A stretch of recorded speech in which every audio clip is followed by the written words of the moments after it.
Hi, I'm John and welcome back to my Lair of Action Figures. Today's video is going to be a bit of a let's talk about the elephant in the room, or should I say the snow cat in the room. Now, of course, this is something that is a bit of a disappointment. I'm still going to be waiting for the 30th of June because at that date at 11 a.m. we're going to be having the reveal from the 5th Hasbro Yojo June. Let's hope they're going to finish on a banger because right to now they haven't done much.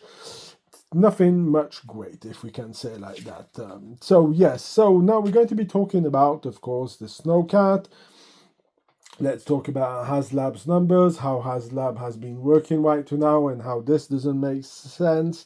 Why do I think it's not the best? I think there's a lot of strategic errors who are done by the marketing and by what's happening right now that doesn't make it.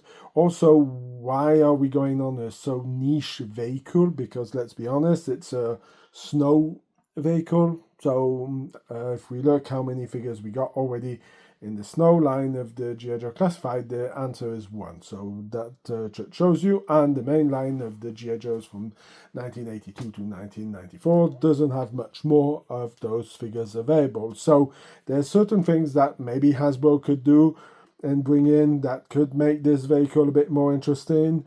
Personally, I think this vehicle shouldn't have been a Haslab, but that is my point, and I'm going to be finishing on the what figures could we be expecting for this vehicle. Now, of course, this is my Frostbite from the 25th anniversary line. Of course, this is the one who's the club exclusive, and this is one of the many snow cats that I own. Now, the reason I haven't gone with the original snow cat in Frostbite with the Super M16 with the super scope on it, it's because it's in the basement, and sadly for now I have no clue where the key is for the basement. It's one key that we have, and we are incapable of locating it, so I have to work with it. Let's call it the vault of John's Lair of Action Figures, so that's everything is locked up there safely.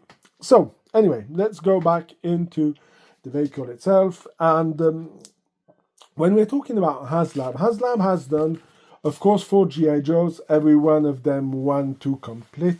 I would say had managed to get the numbers of the crowdfunding. Let's remember that the Haslab Sky Striker did not manage to unlock all the tiers. Now, of course, I'm not considering that vehicle in this video because this is not a 6-inch figure or vehicle. So I'm just going to go on the 3 that have been made. And of course, we're going to start by the one who's over there, the His Tank.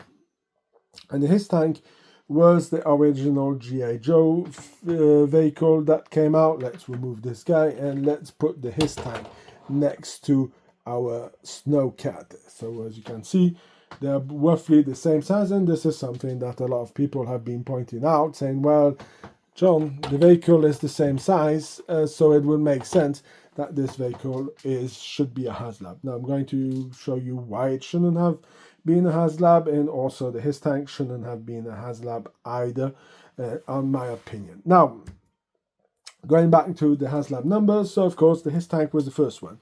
So the His Tank, who suggests retail price that they did was $299.99.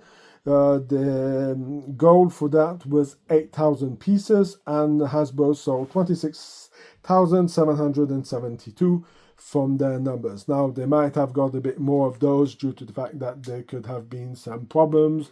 If there was a light problem or any kind of other defect with the vehicle, they needed to have a little bit more to be on the safe side. So let's say that it was around that number, a bit higher than that number.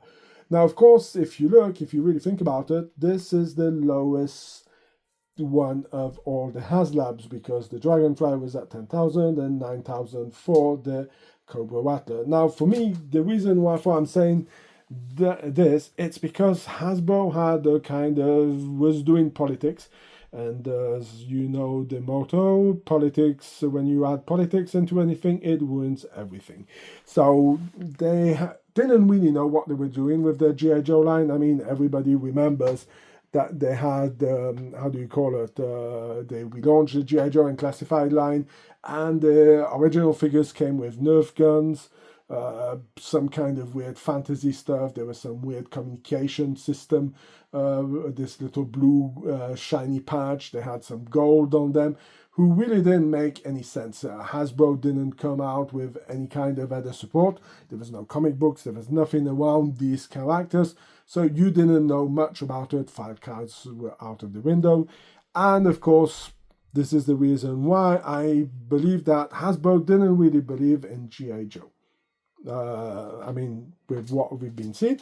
If you disagree with me, you can put that in the comments. But for me, Hasbro didn't believe in G.I. Joe, and they were kind of surprised that it had the steam to pick up and to go where it is today. And I believe that from what I can be seeing, it is maybe one of their top selling brands.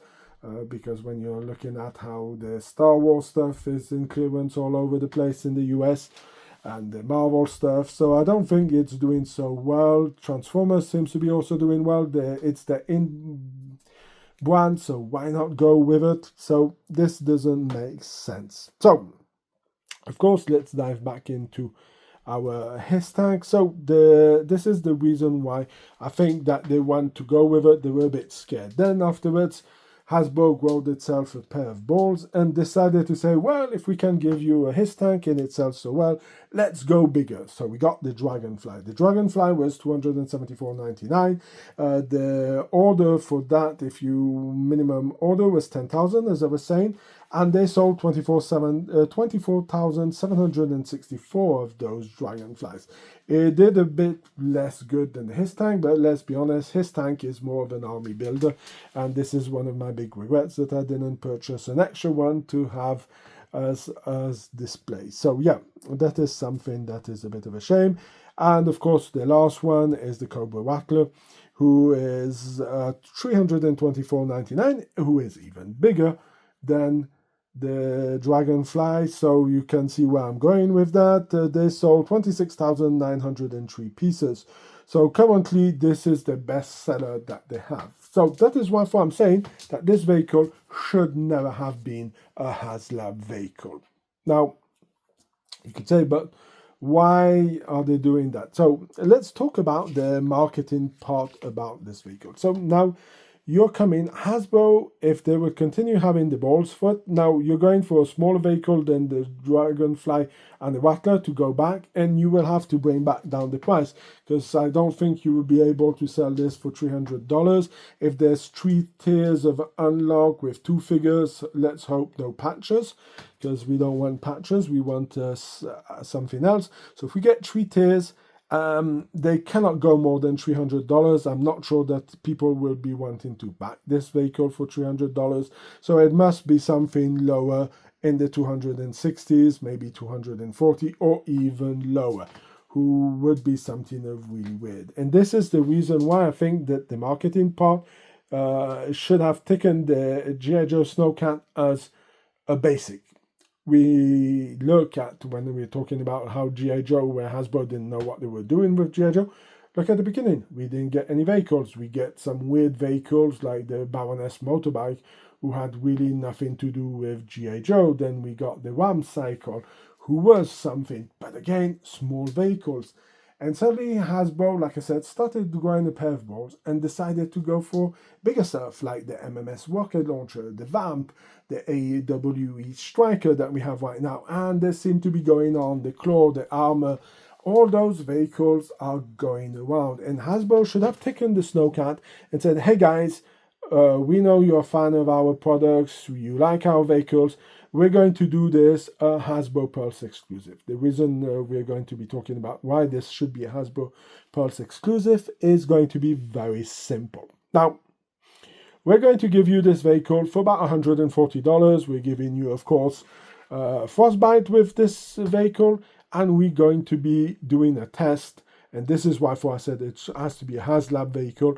Not Haslab, sorry, Hasbro Pulse vehicle. It is because they will have been able to measure the success of this vehicle. If people are willing to put $140 or $160 in this kind of vehicle, this means Hasbro has a better niche market where they could expand on bigger vehicles.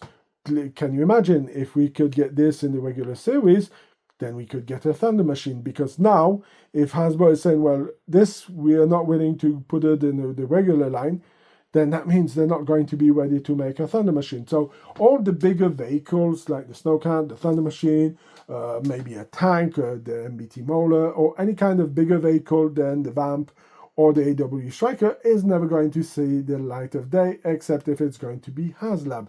So this makes it very complicated. Also, it's going to make it more complicated to come out with the unlocked tiers. So you see, this is why I'm saying that this would have been the perfect test run for Hasbro to talk about if this was a good project or not.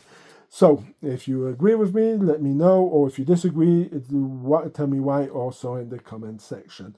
Now that we went over all these points, let's have a look at the figures that could be here or should be here, and also let's take a bit some route down history lane about G.I. Joe Winter Forces. Now let's talk history. Now, of course, it seems funny that we're talking about history and I'm coming out with the G.I. Joe line of figures. Now, of course, the classified ones, it's because we need to point out some kind of other marketing problem. For now, we only have one Joe in the winter line, and we have Snow Serpent, the deluxe version. We have also the Arctic Bat, yeah, if you read my review about it, you will know what I think about it. And we have the retro line. So all these three figures, if I'm not mistaken, are currently sold out. So, I mean, you're coming out with a winter vehicle whose niche market plans for it, and all the figures that could go for this are sold out. So, I mean, this is pretty ridiculous as an idea, and this is why I'm thinking this is a bad idea for the vehicle. Now, let's dive into the history of the G.I. Joe figures. So, as I was saying, sadly, I do not have my Ed Snow job. He is in the vault of action figures, so we're going to be having to wait a bit, and we're going to be talking about the 25th anniversary. So the first G.I. Joe winter guy we got was in 1983, and it's this guy, Snow Job. Now, after the Snow Job, we went, of course, on, we could leave him here, because we are going to go on a pilot of a vehicle, and that would be Frostbite over here, who came out in 1985. Now, after this, we got one in 1986, and the new one of 1986 is our friend Iceberg. So Iceberg, as you know, I'm a huge fan of the 1986 line. So yes, this is a really cool character that came out. I really like the idea. Now we're continuing up on the line. The next one is the 1987, and that would be Avalanche from the Battle Force 2000. Now, I don't have mine, like I said, locked up in the vault, and I don't have the keys, so it will have to wait. But Avalanche was a interesting figure, if we can say like that, who came with the Battle Force 2000. I'm not going to go into too much details, but what made Battle Force 2000 interesting as a kid was the vehicles that you could build up and put together. And those vehicles, if I remember, didn't come out in Europe, but the figures did. So you can see that Hasbro already didn't really understood what they were doing then, because it doesn't make sense. I think there was only one of the vehicles who came out a bit later on, but the rest didn't take. So, as I was saying here, so this is the figure for 1987. Now we're going to be moving to 1988. And in 1988, we got this bad boy over here, and this is Blizzard. Blizzard was a really cool figure. I really liked this figure when I had it as a kid.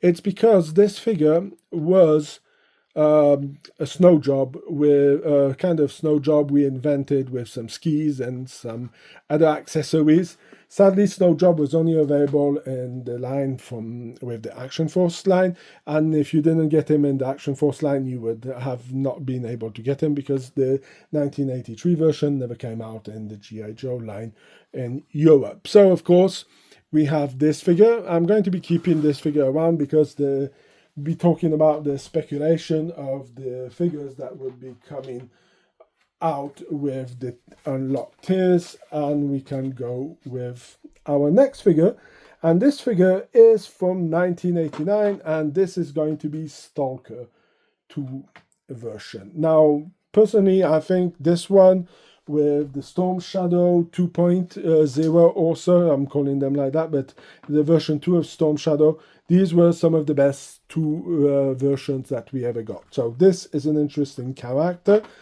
Of course, like I'm saying, all of these haven't come with any kind of classified line for now, so this would be a deluxe due to the fact that it has a canoe, so that would make sense. And afterwards we have a vehicle pilot who could be released in the regular line, and it's going to be this guy over here. This is Windshield, and he comes with the Arctic Blast. He's the driver of it. It's a smaller vehicle that could be made in the G.I. Joe classified line, so we will see if Hasbro is smart and are going to announce on the 30th of June a ton of winter stuff to go with it. So now that we have had a look at 1989, we're going to be moving to 1990, and in 1990 we got this guy over here, and this is Sub-Zero. So Sub-Zero is kind of an okay figure. Didn't really care about much about the figure. He gave me some vibes of Snow Serpent, but on the G.I. Joe team with his equipment.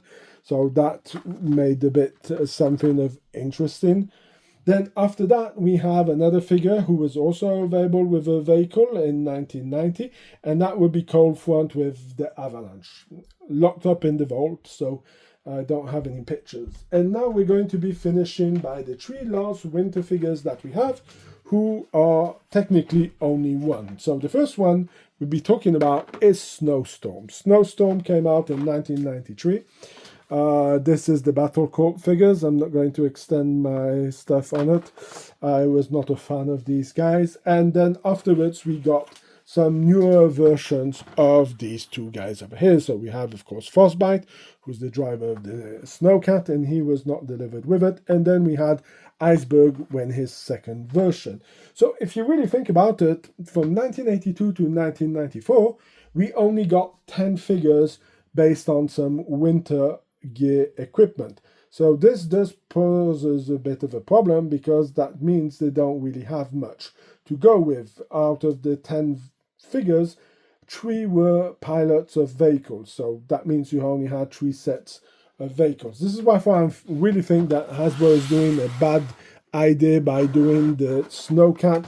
It's too specific for a certain kind of weather. Now let's dive into the figures that could be nice to be done, and maybe some ideas to help Hasbro. We will see.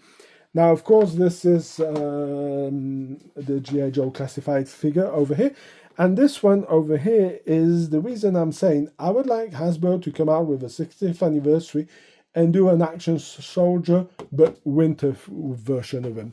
So if you would have an army builder, you would have the possibility to do a bit the same thing, because you would have a mask, and you would have a winter gear and some different equipment, some skis or some other stuff that you would have taken back from reuse from your friend's snow job that you did, and give him some extra gear and the possibility to be able to interchange the heads like I did in the video when I'm reviewing this. You can swap the heads and build up your squad, so that means you could build up a whole army of your favorite Joes in winter gear. So that could be something very interesting for them to do.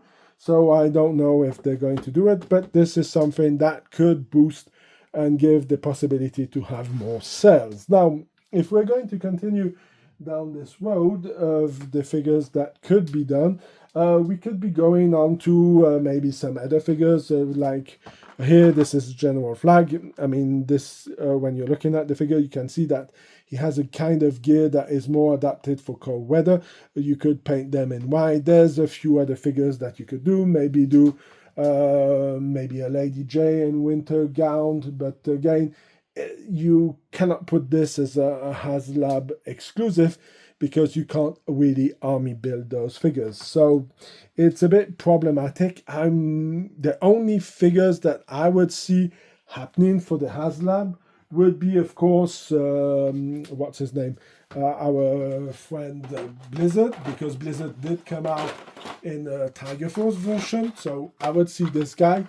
been launched because the European version, because it was only in Europe, would make sense. I mean, we already saw in the Haslab that we got Glenda. So Glenda is the Argentinian figure that came out over there, who was exclusively only for there, who was a repaint of Scarlet.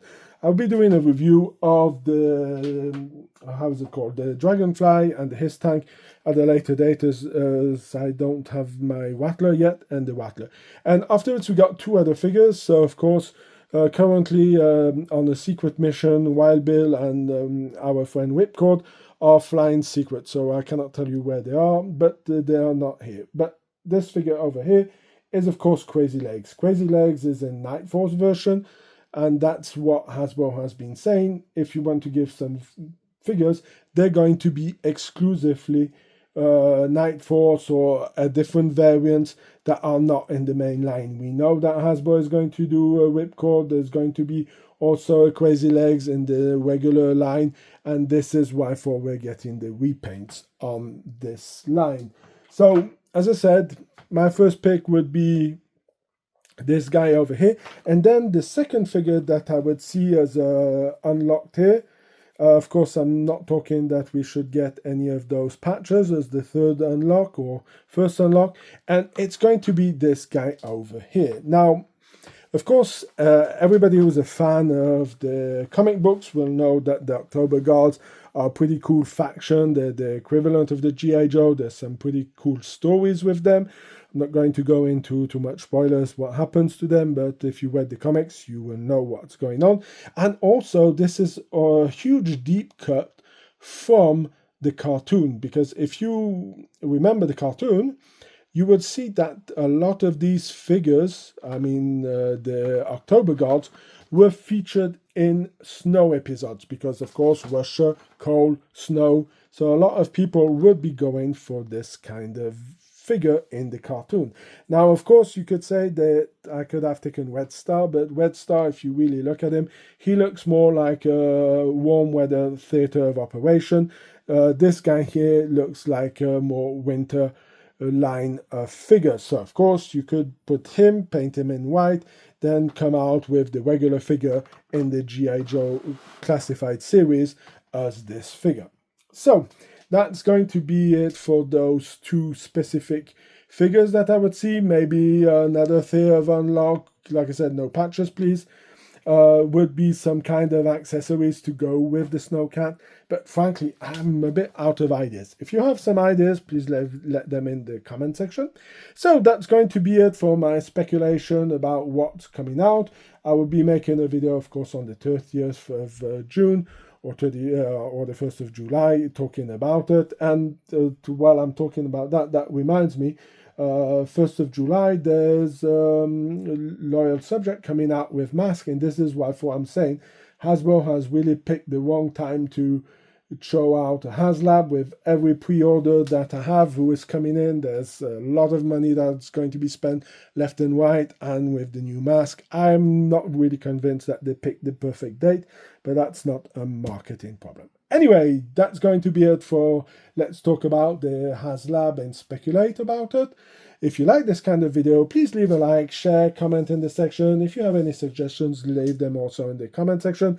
I'm going to be putting some cool pictures that I found that my father took when I was a kid playing around with this, my original Snow Cat and some of the G.I. Joes in the winter. Those are going to be on my Facebook page and on my Instagram page. So go and subscribe over there if you want to see some cool pictures.